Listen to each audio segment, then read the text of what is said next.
Welcome to Kenton Teaches. Enjoy the video. In this video, I will explain how to make your time useful. To begin, clearly define your goals. Think about your top 3 priorities for the day or week ahead.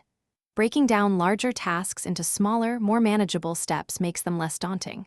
For instance, if you have a big project, divide it into several smaller actions.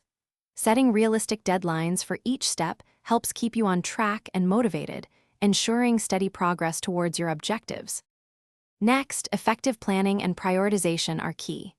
Consider using a tool like the Eisenhower matrix to categorize your tasks into 4 quadrants: urgent and important, important but not urgent, urgent but not important, and neither.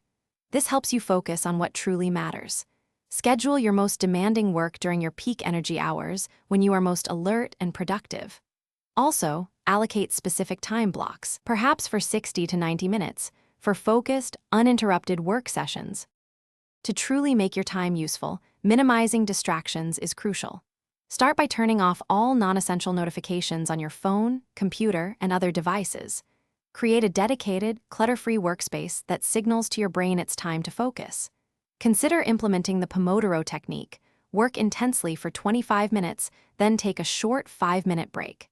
After 4 such cycles, take a longer break of 15 to 30 minutes. This structured approach enhances concentration and prevents burnout. Finally, regularly review your progress and make time to recharge.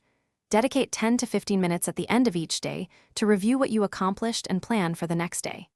Incorporate short, intentional breaks throughout your workday to prevent mental fatigue and maintain energy levels.